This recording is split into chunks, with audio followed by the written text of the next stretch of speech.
Hey everyone, it is March 13th, 2016, and you're looking at episode 35 of At Percussion. This is Laurel Black. Hi. And over there is Megan Arns. Hello. And over here is Ben Charles. Hi everybody. And sitting beside me is Kate Burns. She's first prize winner of PASIC Marimba competition. She also studied with Keiko Abe. She is currently a master's student with Gordon Stout Ithaca, and she's here at JMU with us today because Ben and her are going to present a master class on Wednesday, and you guys are on a little mini concert tour, correct? Yes. Yeah. Tell us what's going on. We're doing the same thing at University of Virginia the night before with Yi-Jin Fang, who was on this a long time ago now. Wow. Like episode 20 Like or something like that. weeks ago. Feels like So yeah. Megan, how was your concert?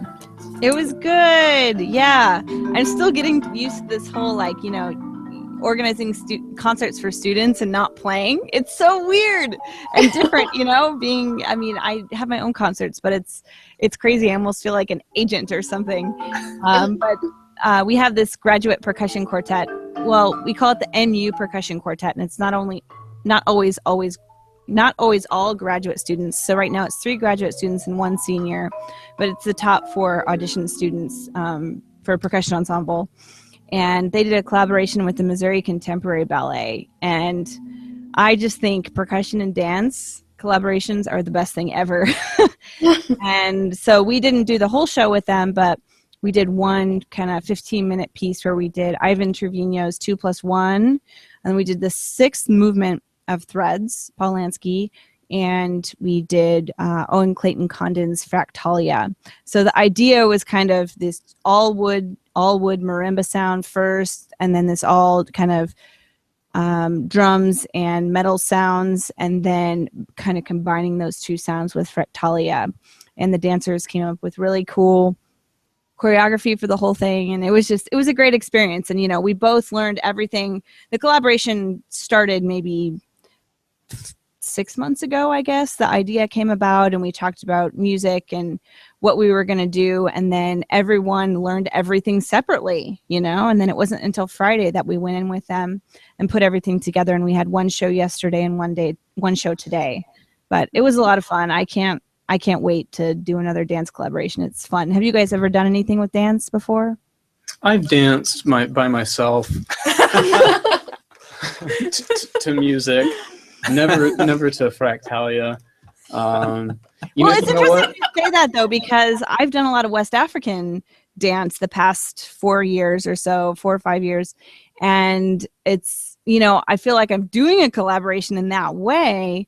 But I've never taken like Western percussion music. And it was the whole time I was thinking of all the similarities, though, and really watching the dancers' feet and seeing, I don't know, different things that I noticed in drumming and dancing in West African music in this different context. It was interesting, contemporary dance. I had a roommate, no joke. He would get drunk and stay up late and dance with the furniture, like dance with the dining room chair. And it was 3 a.m. and we had class in the morning, and yeah, it was terrible because he would listen to jam bands while doing it. Like Fish, I hate Fish. Can't do it. I'm sorry. So that was dancing. Hey, so for this ballet collaboration, how do you pick the rep, and how far in advance do the dancers have to know the rep? Mm-hmm. Tell us a little more about that. Yeah, well, I just met with the artistic director, and she knew she had her eye on one piece. She said she knew she wanted to do something with percussion, and she knew she wanted to use Fractalia because she had actually met Third Coast at a presenters conference, and connected with us being local in her community and said, we want to do this piece. We want to do something with percussion, but we want to do a longer piece than Fractalia, which is about 6 minutes or so. So I met with her, and we kind of just came up with this concept of moving from marimba to drums and then combining the 2, this very basic concept. And we just listened to a lot of repertoire together. I kind of listened to what she was thinking for the choreography and started thinking of pieces that would go with that. And so we listened a lot together and talked about different concepts. And yeah, I think that was about 6 months ago that we did that. And again, there was communication during the process, but we really didn't see the choreography until this week. So we were just very careful. Just after we chose the rep, we sent her recordings, and we were very careful to make sure that we practiced to those tempos, and we practiced a lot, you know, hitting those tempos are very, very, very close into that range. And I think that that was key, because it's so crucial that you know, hit those tempos for the dancers, because they train to that for, you know, 4 to 6 months, and then you come in and do something different, and it's a completely different piece, you know, but they choreograph to that tempo. So I think that was the most crucial thing. Cool. Yeah. Yeah. This actually reminds me a lot of how Kate and I started playing together, where we agreed we were going to play the Keiko Abe double concerto, which we'll talk about Keiko Abe later today, actually.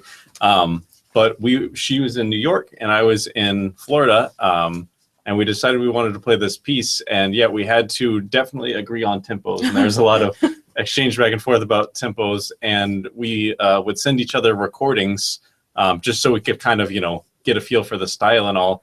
And I think in school, we're so used to having like 3 and 4 months to prepare with the other people we're working with like a percussion ensemble concert.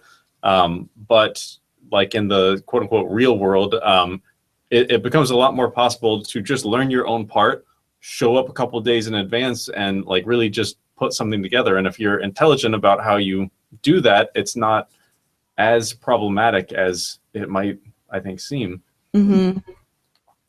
Yeah, totally. And yeah, because we started freaking out about 2 weeks ago. We were like, how, like, are we going to take all our instruments there? Because they had invited us to come to the studio, and we just had to make the decision of like, this is just not worth it to load up our van with marimbas and stuff to, you know, and we just kind of trusted that it would happen in that amount of time. And we went to the rehearsal and saw what they were doing, and it was like, okay, this is going to be fine, you know, as long as we know the music really well, it's going to be fine. But I think for anyone out there who, especially for teachers or people who teach percussion in their community, I think looking to your local arts scene and seeing arts happening in other disciplines, this was so refreshing for us to connect with other artists and see, you know, we were drawing all these parallels of like, okay, when did you start doing ballet? Oh, that's about when I started playing drums, you know? And it was really, I think, eye-opening and refreshing, more refreshing than anything for the students to just see the arts happening in another discipline and directly communicate with that. It's really good for them, I think, to see. It just turns the noise down on your own field when you, I don't know, when you can back up like that. Yeah. So yeah, totally agree. You guys are premiering a new piece. Yeah. Do you want to talk about it a little bit? Oh, I mean, he's your. Oh yeah, well, when we decided to come here, we kind of started talking about our next project, what next piece we wanted to put together, because we wanted to have more pieces. And between the concerto and this, I had played the Ignatowicz Passacaglia on one of Kate's graduate recitals. So we knew we were going to do that, and we had another, you know, we wanted another piece to contribute. And we went back and forth on some options, and we kind of just said, hey, how about we do a new piece? So Laurel and I have a mutual friend named David Hagel, who's written actually a couple of pieces for me before. And I told him how good Kate was, and I said that I would like my part to be exclusively quarter notes, which he didn't do. But yeah, so David wrote us a piece. I'm playing vibraphone and crotales together, and Kate's playing marimba. And yeah, we both just learned our own parts and showed up, and this one has a lot of kind of vignale-like mixed meters. So it was a little more difficult to put together in kind of one sitting than the Passacaglia, which is pretty much, you know, in quarter notes, if not all in 4/4 even. But overall, it's been pretty good. We were rehearsing it today and got a decent recording of it where we think it'll probably firm up over the next couple of days while we're finishing up getting ready. So one of the things people always ask when you commission someone, how much back and forth do you go with the composer? I think we had enough to say that we wanted to be groove oriented, like Vignale, with a decent amount of mixed meter. That I was going to be exclusively on one instrument, and Ben wanted the two. And then other than that, he sent a couple of snippets to check on what fell on the instrument well. Stick, you know, do you have time for stick changes? So yeah, minimal. I think that, like I said, David's written. I think this is his third or fourth piece he's written for me, which all of them have been great. Thank you, David. But I think once someone's more familiar with the instrument and kind of knows how to write for it, and David's like an organist and pianist, so he knows how keyboard instruments are laid out. So really, we had a Skype meeting with him initially and just kind of talked about some stuff, but we didn't tell him too much. We just kind of let him run wild. Well, I think because he'd written for percussion before, it was he understood what fits the instrument, Yeah. how much time you need if you're going to change mounts, kind of stuff. Yeah. So we mentioned this with Mark Applebaum and with Jury. We said, how important is it to really know the instrument you're writing for? And something I thought was interesting they both said was, actually, it's kind of nice when you don't, because you want to avoid the typical tropes that people find on the instrument. And I can really appreciate that idea. But I don't know, sometimes I wish we would go back and forth with composers a little more. Yeah. And because I know a question I get all the time is, so Casey, do you write at the piano? Do you write in your head? Do you write at the instrument? Like, everyone seems really fascinated with that when talking to composers. And of course, it's always a little blend of all of them, or, composers have their different way of doing it. But I tend to refine on the instrument, and I tend to change a whole lot. It's like, oh man, that angle stretch is just a little weird. And you know what? If I revoice it, it's this much easier, and it still has the same effect. Like, I find I change a whole lot. Yeah. So I sometimes wish people would do that. Well, more. And David's been great, because actually after he wrote us the piece and we've been working on it, we've given him some notes back. Yeah. And for example, like I said, I'm playing vibraphone and crotales, and there were a couple switches that were just impossible to do. But there's one spot I'm thinking of in particular where I hit this B natural and it kind of finishes a phrase. And it's like a long note. And I thought it would be the coolest thing if I reached over and hit a crotale as well. And I tried it, and it just sounded so cool. So I came back to him, oh my God, David, can I add this in? And he was like, yeah, sure, that sounds cool. And how, like, with your part, have you had to change anything? Like, has anything not really worked or revoiced or anything like that? No, I mean, it's pretty much straightforward. I think the marimba part seems more like pianistic, where one hand is playing bass and the other hand's playing treble. My part's two mallets, so I'm kind of more all over the place. Yeah, I think it's really cool when composers like ask your opinion about things, as someone who doesn't, get lots and lots of emails from all these composers. It was cool. Adam Silverman, who wrote Stars, Curves, Bars, that I talked about on Mark Applebaum's episode. I remember when I told him, like, hey, I did it, and it was like really great. Here's an article with a little review, just so you have it. And he ended up selling like quite a few copies after my performance. And then a few weeks later, he sent me an email with various pieces and asked if I would look at them and tell him like about the stretches, and is this inversion possible, and is it comfortable at this tempo? And it made me feel really good. I felt awesome. Actually, I do have to say there's one thing in particular that's sticking out that doesn't work so great in David's piece, and that's at the beginning. Poor Kate has to do a one-handed roll on a B flat, and then she has to play a D sharp and an E natural with the other hand while she's doing it. So it, you can see it very quickly ends up like this. So what she ended up doing is, a lot of people do this on the Dances of Earth and Fire, is she like kind of rolls and then skips out to the other note really quickly, which has been working very well. Yeah.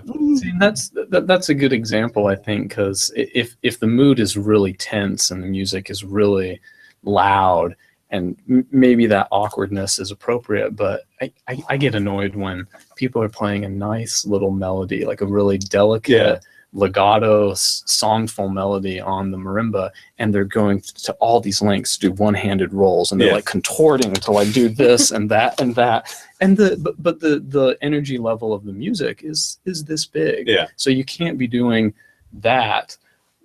So I think that's a perfect example. It's like, okay, this looks like that, just so you know. It is, and the piece sounds like this. I think it is a compromise, though, because if the composer wrote it and you go up and you go, this doesn't work, you need to change it, when you could just as easily get the same effect by doing what Kate's doing, which is, like I said, kind of like jumping out to those notes. I think we can very quickly write off something as this isn't physically possible when we haven't considered enough different possibilities. Yeah, sure. Or like, I don't know, stand in a different place. Yeah, I mean, like, and turn your elbow that way instead Yeah. of this way. well, it always- wouldn't work for this because of what comes after it, but it would be totally possible to actually stand on this side of the marimba, I guess, and play it completely sideways, which most people wouldn't consider probably. Yeah. I'm going to say one nice thing about Pius Chang, just to like be different for a second.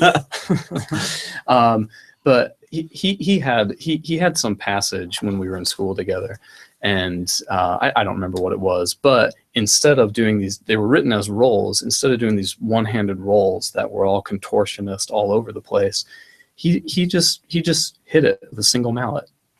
Boom, boom. And it made so much more sense. Yes, it's not repeating as fast, but you're never actually getting a true sustained note with a roll. You're at best you're getting a tremolo, violin tremolo. I mean that's the best it gets. So what's the point? You might as well go for like the spirit and the attitude. But anyway, Oh, wait, you guys were in school together? I didn't know that. I just thought you were both like marimba freaks that met and like just have at it with each other. No, I don't we're know. like arch enemies, like in the truest sense, like from hell. When were you in school together? We're actually great. We're actually really good friends. It's I great. knew that, but yeah, you were in school together. Yeah, that's right. Yeah. When? And actually, we have a question from Pius Chang. She said when. Oh, when? For the fifth time, when were you in school together? Megan, you have to be here. Why are you here? Megan, there's no room, but you missed the question podcast field trip. Yeah, field trip. We had a field trip to the caverns. That must have been 2006 through 8 In Boston. in Boston. Okay. Yeah. So Yeah. he was at BOCO. Yeah. Okay. Yeah. I just didn't know that. I knew he was at Michigan, but he was Uh-huh. doing his BMA at Michigan. Yeah. His He's like master's at BOCO. he's Okay. like a true scumbag. Let's Got I it. feel like we're talking about him too much. Clarity. Done. Yeah, I'm really Well- glad I got to Boston after the three of them because they were in school together, Erico, Pius, and Casey. Yeah. Because I'm pretty sure I would have showed up and watched them and been like, oh, shit. I'm out. This field, Just this like- They would have done the same with you, Laurel. you would have been like, this isn't art. I'm not doing this. Well. Anyway, we'll have him on the show soon. I'm sure. surprised we haven't. So I got a question from Pius Chang. Who is this Keiko Abe person that you guys keep talking about? Yeah, so because we have Kate on today, and she studied with Keiko Abe, I figured we would talk about Keiko Abe for my segment today. So if anyone's curious for more information about Keiko Abe, Rebecca Kite has written a book on her.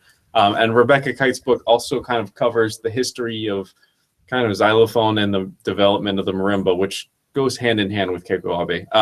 So anyway, Keiko Abe was born April 18th, 1937 in Tokyo, Japan. And xylophone was really popular in Japan, just as it was in America and I think the earlier 20th century. So she studied xylophone in elementary school.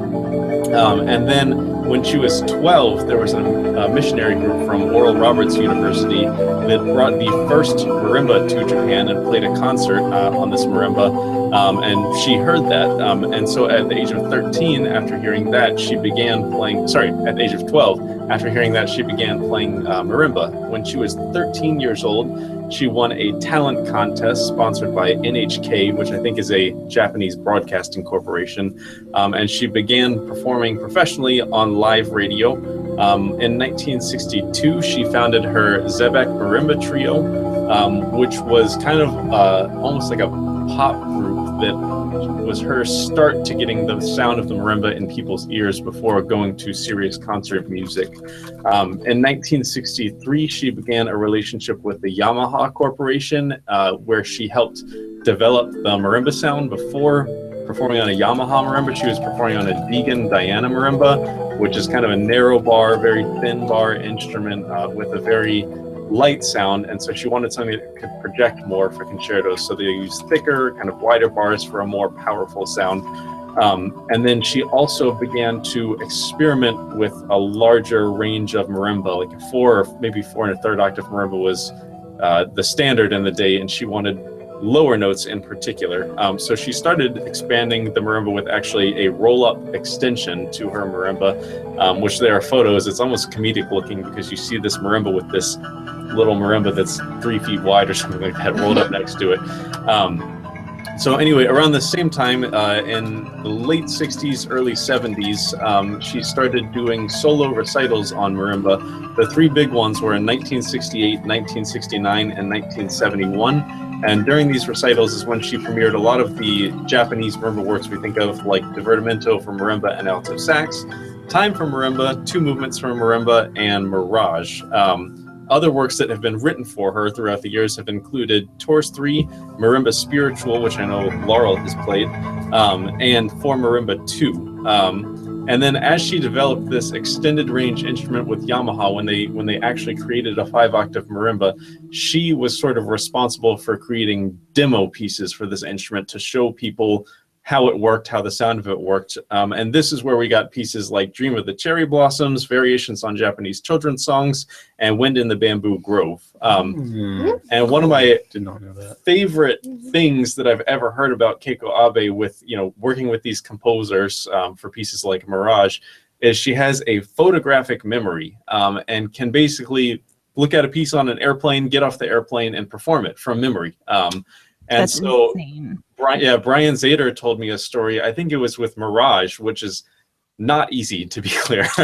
Tsuyoshi brought this score to her house and kind of like gave it to her, went out, ran some errands, came back like an hour or 2 later, and she played it for him from memory.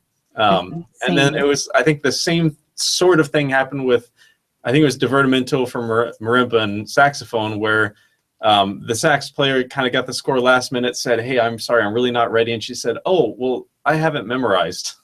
And so he kind of stepped it up for the premiere of the piece. So anyway, like I said, she teaches at the Toho Gakuen School of Music in Tokyo, where her former students have included Dame Evelyn Glennie, Rebecca Kite, who again wrote that biography of her, Brian Zader, Gwendolyn Deese, Ludwig Albert, and our very own Catherine Burns. And in 1993, Keiko Abe was the first woman ever inducted into the PAS Hall of Fame. So that is Keiko Abe, and Nice, Ben. she's been a huge influence, definitely on Kate and my playing as well. So could you maybe tell us about studying with her? Yeah, what I took a semester and went over to Japan for about 3 months. And what I was not, I got hooked up through Dr. Brian Zader, who I had studied with when I was transitioning from Stevens grip over to traditional grip. And I know. She And said it out loud. And I had gone to Ludwig's Summer Academy, and then Dr. Zader had helped me, and then I went to study with Keiko. And what he didn't tell me is that all of her lessons are done masterclass style. So you go in and all the students have the score, and they're taking notes while she's giving you feedback, which is incredibly intimidating when you're going in for the first time and there's 30 students who have heard this piece a million times. But what I found the most interesting, or what I took away from it the most, is the way she produces her sound, or the Keiko sound, which is what all of her students are trying to emulate. So I went over and attempted to play all of her music exactly how she wanted it, in her style, with her sticking, for 3 months. And then I came back and continued to play with her sound, which I very much like, and then, let go of some parts and added my own, tweaked it a little bit. But what I really wanted was the amount of sound that she can produce for such a small woman. I was convinced that I would be able to do that too. And I think I have gotten bits of that in my playing. Not quite to her level, but What is the That's Keiko sound? Can you describe it? it's the resonance that she produces when she plays is so full and impactful. It's not, sometimes but when someone plays and it's very thin and it's timid and you feel like their box is about here, and Keiko's box is is gigantic. I mean, her softs are so delicate, and when she, especially with something like children's songs or Marimba du More, and she really wants to portray passion or anger in her music. She does it so powerfully that's what I wanted. Okay, I have a question. Favorite Keiko Abe pieces, or piece, one piece, go. If I had to pick a piece, okay, I'm gonna actually cheat. I'm gonna do two. I said specifically. Sorry, I'm a cheater. One is Memories of the Seashore, because that when she came to Texas when I was an undergrad, I got to play that in a master class with her, and she started improvising on top of me, Wow. which was like a super cool experience. And then my other, this is probably actually my favorite, has been Prism Rhapsody 2, because playing that with Kate was one of the best experiences of my entire life. That was pretty cool. And Kate and I have a very similar approach to the instrument. I think in all of our rehearsals, we've maybe had 3 disagreements on things ever.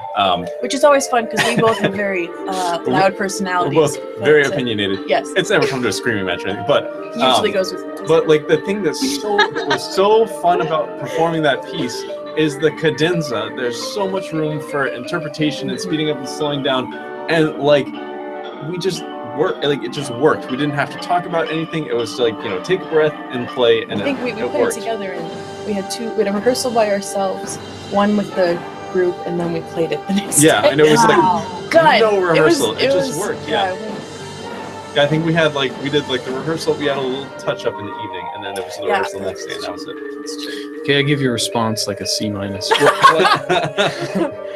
Favorite Keiko Abe piece? Marimba Dumor, definitely. I thought Piazza Dumor was charming, which I later, when I went over that, she wrote that about love before she'd been in love, and then she fell in love and she took the theme from Piazza and wrote Marimba Dumor, which is why it's much more tumultuous, you might say, because it has the happy, naive, and the generally happy, and then the angry. And now I'm married, I understand it much better. But yes, Marimba Dumor. I've played Wind in the Bamboo Grove, Mishi, Dream of the Cherry Blossoms, Prism, just the solo, Memories of the Seashore. I think that's it. So you give 5, and you can play when I give 2. I'm going to pick a favorite though. My favorite, I think, is her best piece. I think Dream of Cherry Blossoms is really, really cool. Yeah. I played Marimba Spiritual. I know that's not her, but yeah. What do you got? Yeah. Well, I've played basically all the ones you have, but I think the one I had the most fun was Prism Rhapsody 2. Oh, That okay. was the most Did you fun. play the solo version or the duo version? The duo version? Which part did you play? He's Not thinking. the original key, so Oh, I had to You learn. played Kate's part. I had to That's- relearn yeah. everything. That was fun. Yeah, I felt actually kind of bad asking Kate to play it, because I think you might have mentioned this already, but she had like 5 weeks to learn it. And also, like, my part I can play as a solo concerto, but her part is pretty much worthless It's without just harmony. Yeah, it's all harmony. Yeah, All right, Megan. but it was really fun. I have to go with Memories of the Seashore. I love that piece. I've also, similar to you guys, played Dream of the Cherry Blossoms, Michi, and Memories of the Seashore. But I don't know. And I think it's also a great pedagogical piece. Yeah. That was actually my next question. Literally, what are your favorite pieces to teach with? I mean, I know they vary in difficulty, of course, so it's kind Real of a quick, tricky question. Speaking of Memories of the Seashore, have you guys heard the Marimba ensemble version of it? Yeah. Yeah. That is cool. That's cool. Is there a recording on YouTube or something? I think there might be a Can think little. I think there's actually maybe a little snippet of when she did it at North Texas. Someone did like bootleg recordings of some of that stuff. Put it on. She did it at PASIC a few years Yeah, ago. it was the same year Like, she came to Texas. is when she did that. I have a new question that's just for everybody. Do you guys find that students are playing less and less Keiko Abe, or is it about the same, more and more? Like, and I guess the time range is going to be from when you were playing it, like when we were playing those pieces, and maybe some of us still are. But I think like the amount of Keiko I played, and I look at the amount that some students are playing, and I think it's really different. What have you noticed, Megan? Growing up with it, like earlier in the study. So I think it's to me, it seems like maybe it's being studied the same amount, maybe a little less, but I'm hearing it less in recitals. I feel like Right. I feel like her music is being played about the same from my memory, but what's being played less of is her commissions. Like I remember several people playing the Tanaka 2 movements when I was in school, and no one plays that piece anymore. It's a I love that piece. Yeah, I played that. It's a good piece. Yeah. Kate, have you noticed anything? I was teaching in Texas after I graduated, before I went to Ithaca, and the number of her pieces that students brought in or were interested in or maybe started and then were like, it seems like Cherry Blossom stays consistent for that that group, but yeah, I guess I'm kind of complaining because I've just noticed this like decline, and I feel like I'm trying to push back. And I noticed it with fellow students when I was in school, and they said, hey, so let's talk about some marimba pieces. What should I play next? And I say, oh, what have you played? And like they list a bunch of things, and none of it's Keiko. And I say, oh, well, like you're like a senior or you're a master's student. You should play some Keiko Abe, you know? Yeah, it really refines your sound. Well, I mean, I feel like I'm often trying to explain to students, hey, she like kind of taught the world what solo marimba, kind of virtuosic solo marimba playing is in a sense. And of course I know there's others, but I feel like she's like really important, I think. Yeah. You know? And I feel like I got decent hands from playing lots of Keiko Abe music. It's kind of like the WTC. If a pianist graduates with a bachelor's and hasn't played half of the well-tempered clavier, it's like... You said WTC and I went WTF. What is that? Now I was thinking World Trade Center. That's what I was thinking. Sorry. Well-tempered clavier. Yeah. Well, like I know there's a quote somewhere that says I think it's when Beethoven comes along in the history book. It says, you know, until Beethoven, the well-tempered clavier is considered the Old Testament. The 32 Beethoven piano sonatas are considered the New Testament of piano playing, and so on and so forth. So anyway, I don't know how to call it, but I feel like Keiko belongs as a collection. She belongs on that like, note. On Also, that level. On that note, actually, speaking of Beethoven. When people went to study with composition with Beethoven or asked him about composition and they asked what they should study, he told them like basically Bach, like the old, I can't remember like the first Viennese, second whatever school. He told them study the old school because like you can't learn what I'm doing unless you can do that. And like Beethoven has some contrapuntal stuff in his music, but it's, you know, it doesn't sound anything like Bach for the most part. But I think it speaks volumes to the fact that he mastered the old stuff before going to the new stuff. And like Keiko Abe is so concerned with your sound that it's a great starting point. Especially on the lower end of the instrument, a lot of her, a lot of her music, and that's especially when someone's playing and they have a great, you know, middle and high range, but then when they get to the end, they can only play like abrasively loud, but they can't get a big full resonance, and that's all of her music really promotes low range. Cool. So what's the best thing about playing with Ben? Oh, thank you for that question, Mike. Tell me, Kate, what's the best thing about playing that's with just me? what he needs, an ego boost. No, that we do agree. I mean, the first time we were putting Passacaglia together, maybe I almost said something else. Passacaglia. When we were first putting it together, I mean, I think there were literally maybe half a dozen spots that we disagreed on, like just naturally putting it together. Like there should be a retard, there shouldn't be a retard, and it's stuff like that, like putting the concerto together so easily that we just naturally agree on musical decisions, and also we can.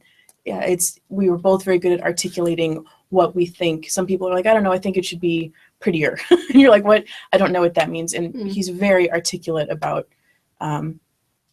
his musical decisions, and I appreciate that. One thing that Kate and I have talked about a lot is like the value of being honest with your chamber music partners. And it's not rude to say you're rushing. like you're not gonna hurt my feelings. Please let me know. I won't do that if you tell me. And and even if I'm not rushing and you're dragging, like the fact that you realize something's going wrong here, like we can pinpoint what it is. And I think a lot of people are afraid of like hurt feelings. And like, I will say like, I won't name any names, but all of us have a lot of very good friends in, the percussion field. And some of my very good friends, it's like, oh, I like you a lot. I don't want to plan to do it with you because we're too different of players. Our sounds don't match up. Like, some of my friends that have studied with Nancy Zeltzman, who has a totally different marimba sound than Keiko Abe, it's wonderful, and I'm not knocking it at all. It's a very light, kind of more, I don't want to say more refined sound, but I'll say a prettier sound maybe than Keiko Abe. and I love it, and it's great for other people to play. It's not my sound, and if I try to play with that person, they're never going to be heard because I have this more abrasive, heavier sound. So I don't think it's an insult to anyone to say, hey, we just don't match up. And it doesn't mean that I don't like what you do or something like that, you know? And personally too, I mean, also working with different personalities. I mean, I've noticed that as a teacher too, trying to and also as a performer, you know, being in certain quartets in school and being like, this does not work, you know, and school trying to navigate students, you know, as a teacher trying to navigate students through that, and also to be like, it's not always gonna work. Yeah. Well, it's going from ensemble. So sorry, I interrupted. No, go ahead. Ensemble experience to always having, you know, in undergrad, you almost always have someone leading, a professor leading your rehearsals, and at least in my undergrad, doing independent ensembles wasn't pushed as much. A lot of people just didn't do that, and I had the fortune. Sure. I had some friends who were passionate about chamber music as well, but not having those skills to be able to lead a rehearsal without being a jerk, but also being honest, is incredibly important, and also being able to play and listen, and just chamber music skills in general.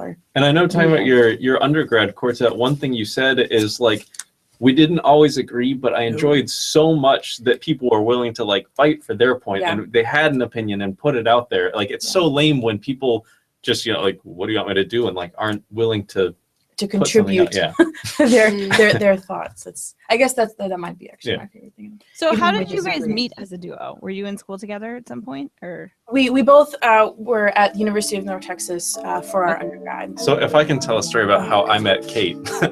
Kate did, like, I'm a couple years older than Kate, and Kate did the UNT Marimba camp thing over the summer before she got there. And I remember I went to like the student performance, and I saw this amazing marimba player, and I was like, I don't like her because she's better than me. I don't like her at all. And then when I finally met her, when he tells this story and it's not on the internet, he uses very different words. When I finally met her, she was actually like the sweetest, nicest person to be around. So there was like definitely a friendship to start, and then we both kind of were like bouncing ideas back and forth, because back in, you know, the year 2007, the way we played is not at all how we played today. And so we both kind of like said, this is how I play and I don't like it. And we bounced ideas back and forth a lot. And Kate is a lot more of a go-getter than I am with, you know, well, I'm just going to go study with Keiko Abe, which I admired that about Kate. And so we actually didn't really play together much, if at all, in undergrad. We played for each other, but not, you know, as a duo or even in a quartet or anything like that. And so we just kept in touch throughout the years. And I remember actually when you decided to go to Japan, like I was like, you called me and you're like, I have to tell someone this. And so, yeah, it was kind of like we definitely, and I think I caught up with getting to our sound later than Kate did. And then finally this concerto thing, I was asked to play a concerto at FAU where I teach. And I knew I wanted to do this one. I've wanted to for a long time. And we had like this conversation, I guess it was over text message, where you can't tell if someone's joking or if being serious via text. It was kind of a half joke, half dare of, you should learn the other part and come play it with me. And then she did. And that kind of, that's how we started. So cool. Was that last year? That was, I guess February of last year. It was actually almost exactly 1 year ago, yeah. Cool. So you're having your 1 year anniversary tour right now. We are. So, Laurel, what you been reading? Okay. It's a smooth segue. Kate, you read. Laurel, what have you been reading? Yeah. So when I saw your bio, and you know, you've done competitions and like gone to study with Keiko, and now that you tell us about your first like lesson with her and knowing that it was a masterclass experience, that really ties into what I wanted to talk about, which is the type of anxieties we experience as musicians, of which performance anxiety is just one of them. You know, of course, we can get them for auditions or our concerts or even just our lessons. I remember when I had my first lesson with Nancy, I think I got up at like 4:30 that morning because I couldn't sleep because I was so nervous. You know, and even like once you're out of school, trying to figure out your professional life, that can also be somewhat difficult. And I think with, different ages and different levels of study come maybe different questioning phases. And so I think for undergrads, maybe you show up at an audition there and you're just kind of wondering, like, can I do this? Like, what if I get in? It means that maybe I'm actually good enough to be a musician. And it's more of a curiosity than something with high stakes that gives you such anxiety. And then masters, there's a little more because you're like, I'm good, right? Like, you're going to accept me, right?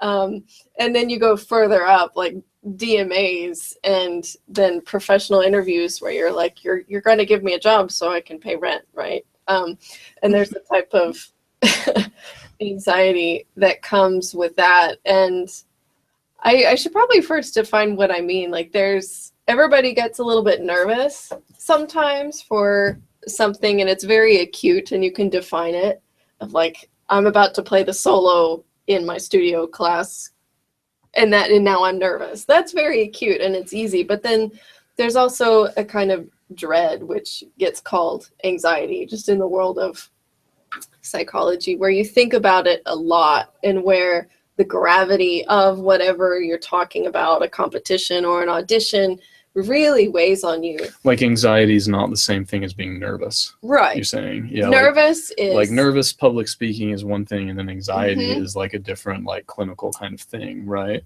Yeah, it can be. I think nervousness has a very clear source, and it's temporary, and then it goes away. But anxiety can keep living through that. And I think in some ways, competitiveness amongst peers in school can really breed anxiety, which is why it's so cool that you guys had a nice constructive relationship and trying to make each other better, because I don't think that's always what Casey and happens. Pius. But yeah, Every time I turn on a computer, I just complete dysfunction. Complete. And but I think it can really weigh on you in different ways. And if you start to have this worry about comparing yourself to maybe other people that you're studying with, that can turn into performance anxiety. And I don't think that's something that gets talked about a lot. We tend to think that, oh no, performing is the one thing that makes you nervous. But I think it can be a much more general thing than that. And even if you are a person who experiences anxiety just in your normal life, like I'm one of those people, it creeps its way into your music making, I've often found. Or if you weren't nervous as a kid, but now you are as an adult, it finds its way into your music making. And it's something to deal with compassionately, rather than think that maybe you're just not cut out to be a performer or something like that. Only you can decide that. But there are also tools and ways to deal with this. So for anybody out there that thinks maybe this describes you, this kind of sense of dread and worry about if you're good enough and comparing yourself, and a competition isn't just a competition, but it's a judgment of your worth as a person. I'm like that. I tend to think the sky is always falling and everything is always the biggest deal on the planet, but it's really just not true. There are different techniques to dealing with this, and I thought of 4. Some of them I'm really familiar with, and others I just know of, and that they've been really helpful to other people. So the first one is just to breathe really slowly. Whenever you are in that situation and you feel it come upon you, just breathe really slowly. I always do that backstage if I can, or if I'm coming up from the house, you just breathe really slow. Everything around you might be going really fast. Your brain could be going 1,000,000 miles a second, but if you just breathe slowly and let the air fall into your body, that can really calm you down. And that's something I've learned in yoga classes and kind of mindfulness studies. Another thing you can do, and this is not something I've done personally, but they suggest to sit with the anxious feeling and just accept it and then let it pass by. I find that to be very difficult, so I can't speak to that, but perhaps it will help you. The third, we talked about a little bit with Ted Atcatz, really briefly, which is visualization, where you foresee things going really well and you can trust in that. And so perhaps that's a nice thing to use. It can always be good to envision a positive outcome rather than what we always worry about. The last technique is the one that I am the most familiar with, and that's the process of desensitization. And this is not American Horror Story desensitization. This is like scientifically proven ways to help get over things that make you anxious. So it's a really compassionate approach of kind of learning yourself and getting used to those little stimuli that might make you really anxious. So I wrote down a few steps of how you can do this. First, know that there's 2 paths to go. You could work in your mind with, I suppose, visualization, imagining a pathway, and then you can physically do things.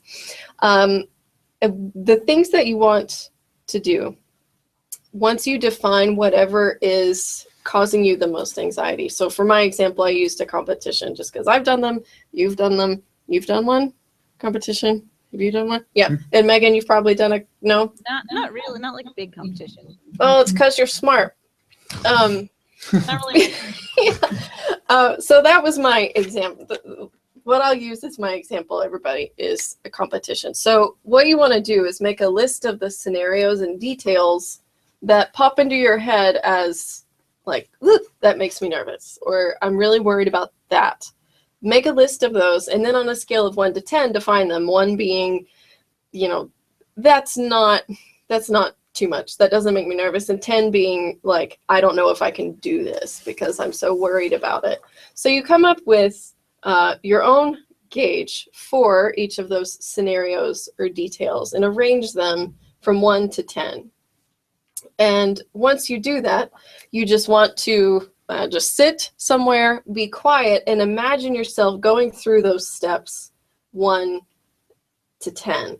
So I made an example list for a marimba competition of how I could deal with something like that. So this is a method of desensitization.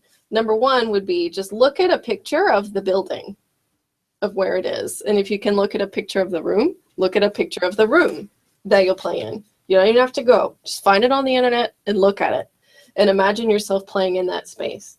Then, you know, if the building is near you, imagine just driving by it. You don't have to go in, you just drive by. Third, you could just walk in or attend a different event. You could imagine just walking by this building with maybe now a sign for the competition is there. So you don't have to go in yet, but it's like, now your event is happening. You can imagine looking into the room with other competitors playing. You don't have to go in, you just look. You can stand outside of it and listen. Then you can imagine going and sitting down and listening. Maybe then you could stand outside the performer's door and listen, because that'll be a different experience than just sitting in the house. You know, and then lastly, you can like stand outside, wait your turn, enter, and play. So the goal is, during this process, while you're sitting and taking your little mental journey through these things, that you start with whatever number 1 is. So for me, that was look at a photo of the building and the spaces. And once I feel really calm while doing that, then you move on to number 2. And once you feel calm with number 2, you move on to number 3. If number 3 starts to make you a little like you're unsure about it, you just go back to number 2. And so the goal is that you just slowly, over the course of a few weeks probably, can walk your mind through something that is clearly related to whatever makes you nervous, perhaps studio class, a recital, a competition, and that by in some ways already experiencing it in a way that's not threatening at all, that you can help yourself be calm in the moment when you actually have to do it. And I know that might sound like a really kind of strange, wishy-washy process, but it does work. It does work. It's clinically proven to work, and I've used it for various things in my life, and it always works. It does take time. But it does work. I know sorry everybody, I got really rambly about that because I'm a little passionate about this. But yeah, so for anybody out there, desensitization could be a great way to handle some of that dread or anxiety. And if you have further questions about it, don't hesitate to get in touch with me on Facebook or email or something like that, because it's a very real thing, and we all deal with it, and there are different ways to deal with it, but you can. So it's not the end of anything. But I guess, will you talk about, because you took a competition and you won. To be fair, I've also taken them and lost. So. But yeah, will you just, was there something about that in particular? For me, not just nervousness, but anxiety is the walking up to the instrument and forgetting what your first note is going to be. That is my end all be all. And so whenever I practice, I always, if I'm practicing, close to a performance, or maybe I'm just learning it, every time I start the piece, I'm always going to start it the exact same way. If I bring my mouths up to the right or to the left, or if I check my bars first, or whatever my method of doing that is going to be, I do it the same every time, and the same with snare drum. Like I had for a long time this horrendous fear of pianissimo buzz rolls. So I came up with a way to every single time I was going to start a pianissimo buzz roll, I started the exact same way, which obviously, like in the context of music, varies. Every time? Yeah, but people do that with times. When people come up to the marimba, they do stick flips, and that it kills the mood. B, you're moving your mouth, so maybe they're not over the right notes. So for me, that was, when you're talking about that, that's the first thing that I thought of. I always start my piece, and I practice how I'm going to start the piece every single time. As far as competitions go, I did the PASIC one. The first time I went, I played a piece that I was probably beyond my ability, and I lost. In the second year, I went actually with an Abe that I felt very comfortable with, A, because I'd played it, but B, it was a piece that I could make my own. Like I felt not just comfortable in, I knew the notes and the rhythms, but I felt like I could put my stamp on it. It was children's songs, Variation Jumpers Charge. And that's a piece that I feel like I present a unique approach to, and I feel comfortable playing it. But I also did the California competition, and I went out, and that performance did not go super well. But I think that that's also, going into it with not realistic expectations, but knowing that however this goes, what you're saying, my life isn't going to end. And I also have, I'm listening to you say, like, it's making me laugh, because I'm like, I had for a long time, my undergrad was afraid of, like, this performance is, like, I'm only as good as my last performance kind of mentality, which is a really hard habit to break. And then once performing more, at least in my case, performing more made me realize that some of them are going to go really well, and some of them aren't going to go as well. And getting perspective, which is what I think is lacking. A lot of students lack perspective. I'm a student too, but and talking about how you deal with nervousness and anxiety isn't really dealt with a lot. And I was really glad you brought it up, because I feel like that, people don't want to talk about tendinitis and technique. People don't want to talk about anxiety. You don't want to talk the kind of they're there, but they're not openly discussed. So, I still get anxious, but it's not to the extent of my mallets aren't shaking when I pick them up, right? Kind of thing, which has happened. But yeah. One thing I tell my students a lot is, when's the last time you had a performance and nothing went wrong? You didn't miss any notes. And when I think about it, I think I've seen one performance, actually no, two, in my entire life that I couldn't detect a single wrong note. One was Shi Wu at PASIC, and the other was Casey when he played at FAU. I honest to God did not find a single thing wrong with that performance. Other than those two performances, though, every percussionist I've seen miss notes, and I've seen Casey miss notes on other occasions, to be clear. Sorry, editing it out.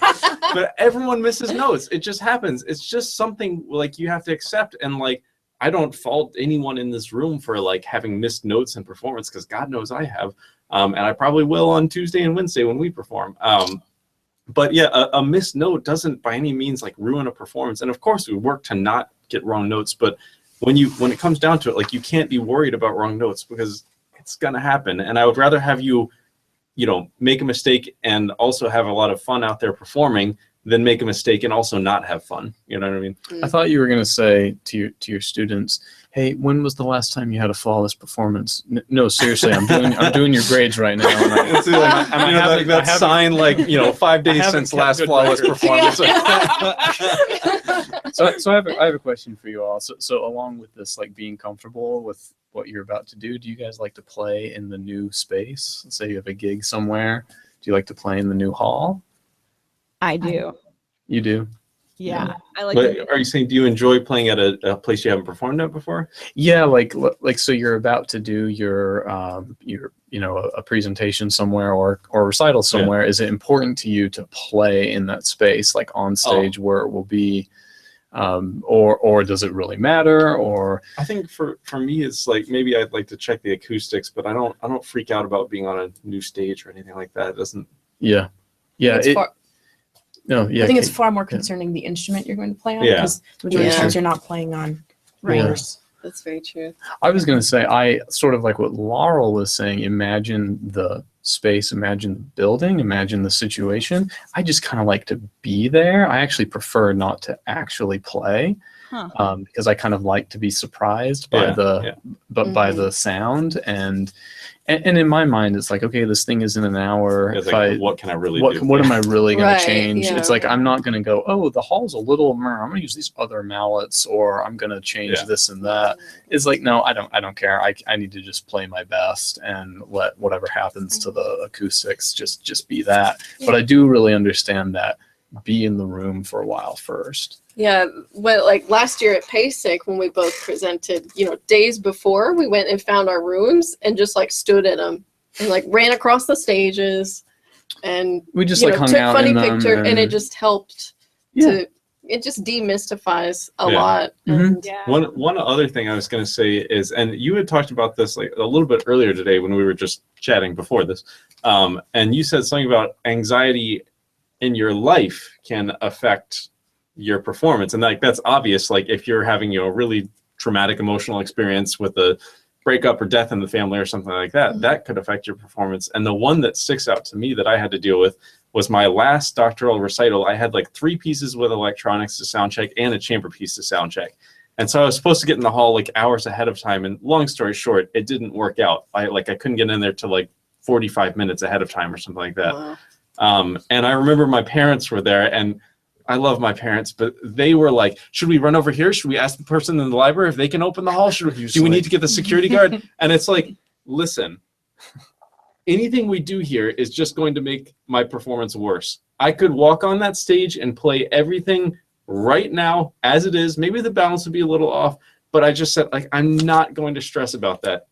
And it didn't, like, I was glad that I was mature enough to do that, and it didn't affect me, because I've had situations similar in the past where I freaked out and I thought I got everything fixed, but then by the time I was on stage, it was like I just drank a bunch of espresso or something. It completely defeats the purpose of trying to fix something ahead of time. Micromanagers stress you out when people, like a stage manager or something, is like, now will you leave after that piece? Will you come back on? Are you going to bow right here? And you're just like, dude, I have no clue. Sweet Lord, I don't know. I have no clue. If I'm like uncomfortable and I need to like clear my mind, I'll go off.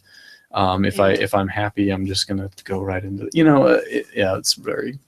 I would add really too that like the more types of performances you do, the more it helps. Like I found, like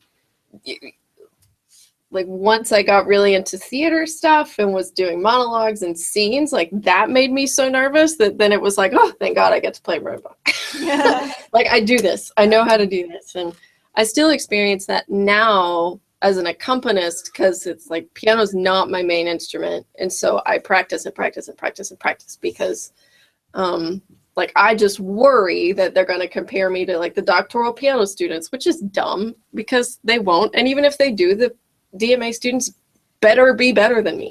Like they should be, but the last thing I'll say is something that I've only realized somewhat recently really like throws me off balance with concerts is like wearing the fancy clothes, which sounds so silly, but it like I've learned that I need to like wear them around the house or like something like that, so it feels normal to be in, you know, a long skirt and a sparkly top or something like that. I don't know if anybody else. I know you don't have to do that, but yeah, I have to do that, which is strange, but.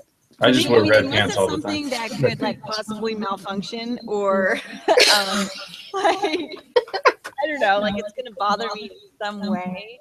I like the added like, okay, I've worked so hard for this and this is like a special thing. So that's like one other thing that I don't know. I kind of like that extra icing on the cake by like putting on special clothing or something. Speaking of clothing, can I just say one of the most impressive things about Kate is the shoes that she plays in.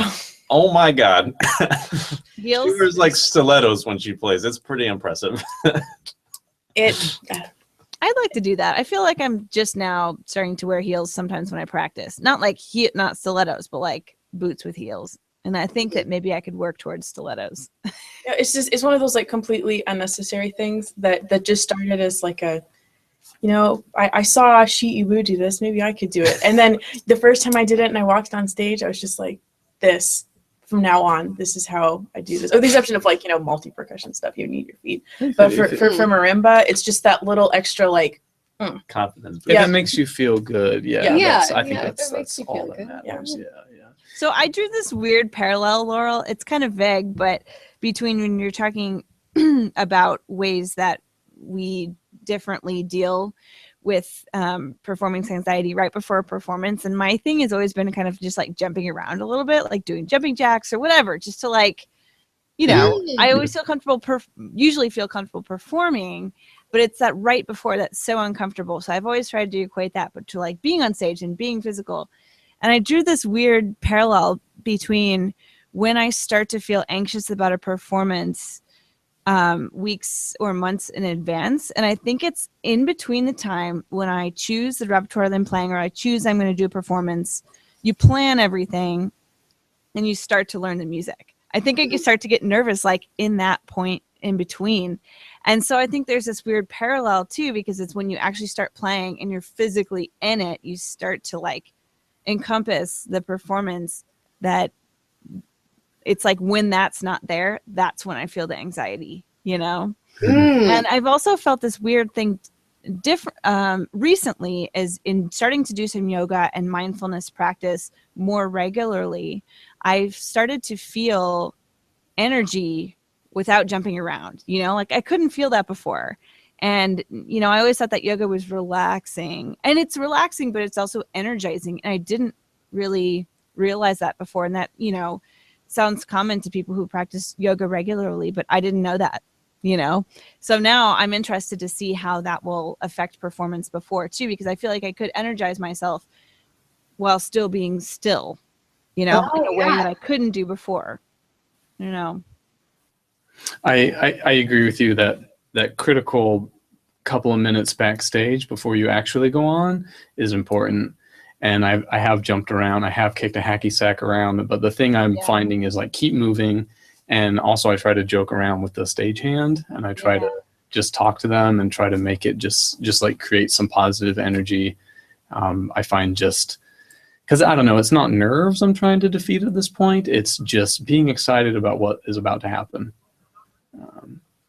Yeah, it's hard to just like sit still for like 15 minutes before your performance. Like, what are you doing?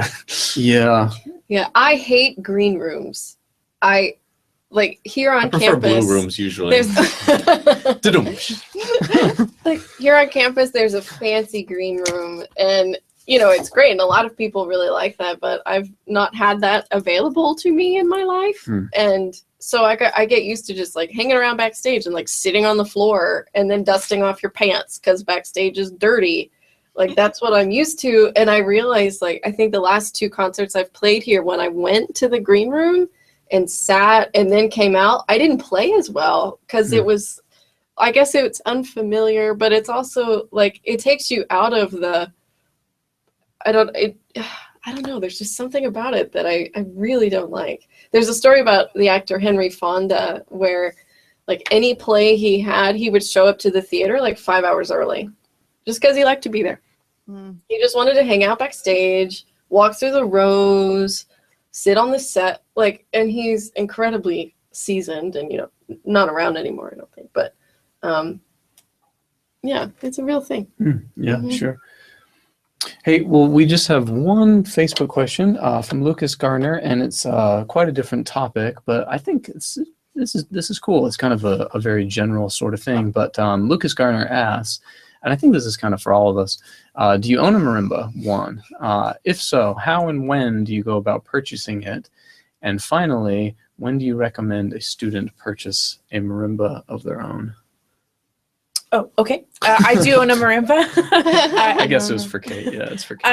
I purchased it after I graduated from my undergrad. There were plenty of marimbas available to practice.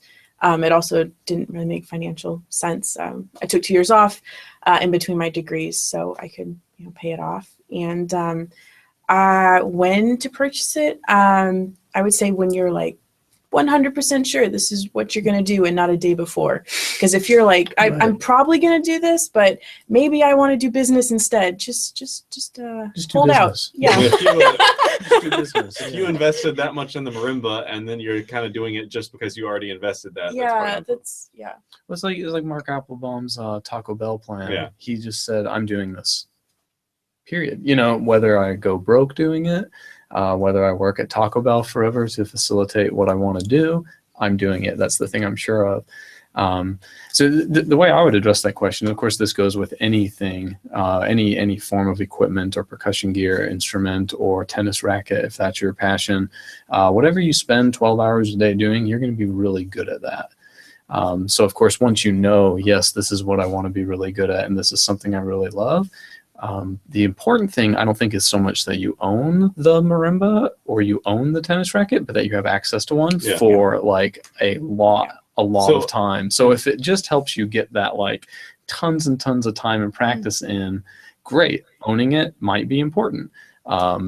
Wonderful. You should definitely do that then. If it's preventing you, like your school situation or something, you know, limited instrument availability, limited practice room, something like that, it's stopping you from doing this for like literally many, many, many hours a day, you should buy one. Whatever you do for that long, you will be excellent at. If you play Xbox for 12 hours a day, you will be excellent at Xbox, which is, you know, I don't know if that you can turn that into a job or not, but if that's really what you love to do, then the JV position is open. You will be excellent at that thing, whatever it may be. Yeah, I just had a couple points to raise with this, and I think the one kind of general overall thing that Casey's hinting at is it really comes down to instrument access, and there are a lot of professional marimbas that don't own their own instrument because they're teaching at a university, and look, there's one right there. Or their wife has one. Or their wife has one that he pays a rental fee to use, I'm sure. But you know, that being said, like if you've got complete access to a marimba, like there's a lot of other things you could spend your $5,000 to $15,000 on. For me, when I was in high school, I got pretty serious about percussion early on. And I remember I would skip lunch in high school to practice. I don't think I ate lunch once in high school. But that like half hour was all I had ever to practice. So my teacher kind of encouraged me to talk to my parents, and we, you know, worked out. Basically, I worked at an ice cream store in high school, scooped a lot of ice cream, and purchased half of my marimba, and my parents were very generous to help me out with the other half of it. But I will say, for one thing, I got a 4 1/3 octave marimba, which was good back then, but I've kind of grown out of at this point. Most of the pieces I play are for a 5 octave instrument. So that's been frustrating for me. And also, I bought my marimba before I had found my own sound. So I have this marimba that I can go home to my parents' house and play whenever I'm in Virginia. And, you know, it keeps my hands in shape, but I can't really sound like me on it. So that's been a frustrating issue for me. And I had one more thing to add to this discussion. You might have different opinions than me on this, but one thing that exists now is people are making practice marimbas, which that can mean a lot of different things. But what it means to me usually is you get an instrument with no resonators, and they make rosewood keys, which to me, like, again, it's kind of like not my sound instrument at my parents' house in Virginia. if you're playing an instrument without resonators, I guess you can learn notes. I guess you can kind of work on technique, target practice, but it's not the full picture. It just I've played one of these instruments without resonators, and I immediately tense up. Like I just, because I'm not getting any sound out of it. I can't imagine practicing on one of them. And I'm sure your mileage may vary. Some people can do it. I just simply rosewood can't. for those? Yeah, and that's the other thing that makes me mad is they use rosewood. Like this wood that's going extinct. They might waste use on these they might instruments. use the throwaway rosewood. That's true. I don't know. I won't name the brand, but I know there is one that uses rosewood, and they specifically, tune it or whatever they do. It's supposed to sound good without resonators, which for one thing it does not, and for another thing, they don't allow you to add resonators later. It's different from the regular bars. Oh, that's so that's weird. It would make sense if you could buy it and then add resonators. I've heard of those. I think some companies do that. But yeah, like the one I'm thinking of, you can't. I will say one thing that I think is nice that Adams does is you can buy in a 4 1/3, and then buy an expansion to a 5 octave later. Which that seems to make a lot of sense. Like when you're 17 years old and you want to get a marimba, invest $5,000 and then pay the other $5,000 or so later. Yeah. Did you guys ever have a CB drum set? No. Those are awesome. But I think it's also really important to consider what you're going to do after school too, because I think sometimes in school, I own a marimba, and for me, I needed to know this is the marimba I'm going to be okay with the rest of my life, that I'm going to be happy playing with the rest of my life. And I felt like when I made that decision, that's when I decided to buy marimba, and it was very helpful. I bought it my master's degree. It was very helpful getting me through my master's degree, and not that it hasn't come in handy since then, but I play a lot of chamber music. I play with a couple chamber groups, and I play a lot more vibraphone and multi-percussion. So it's interesting because, it helped me a lot, and I worked really hard to get it. But then now looking at my life now, I almost think that having a vibraphone and a really nice drum set would be more beneficial. So I think waiting to see like what you're going to do, what kind of music you're going to be playing, because there's not a whole lot of money you can make off of playing solo marimba. Yeah. If you don't own like a triangle, tambourine, and snare drum, and you're thinking about buying a marimba, like rethink. Invest that little bit of money that you can actually make money with. And don't get me wrong, I love marimba, but if I would say to anyone out there, if you think these instruments are really expensive, which collectively, yeah, of course they are. I think actually individually, percussion instruments are very cheap. It's true. Have a serious discussion with a cellist on getting a professional cello or professional violin, or just even a bow. Or a bow. Yeah, flutes go up to. You can buy an $80,000 flute. Oboes are crazy. They're actually they're relatively very cheap. Especially like outside of a marimba. That's the only like 5-figure instrument we have. If you're gonna, most people don't buy timpani, but access. Access, time. One way or another, you have to get time on what you want to be good at, or you won't be good at it. That's just simple. So cool. Great question. Yeah, thanks, Lucas. That was a great question. Hey, well, you guys, thanks so much. Megan, I'm sorry you're all over there by yourself, but this was fun. Kate, thanks a lot. That was my really pleasure. fun. So glad you guys are here. By the time this podcast airs, of course, you guys will have already played your whole Virginia tour and all of that. But apart. We're super looking forward to it Wednesday for our studio class here at JMU. And okay, where guys, else we'll are you guys playing? Sorry, where Oh. else are you guys playing? We're playing here in University of Virginia. Oh, okay, you said that. Okay, cool. Doing the 2 duos, Passacaglia, Tesla at Work, the new one, and I'm doing Aphasia. Awesome. Whoosh, whoosh. It's the other hand. Yeah. And Hey, Ben. that Okay. Hey, so thanks everyone. See you later.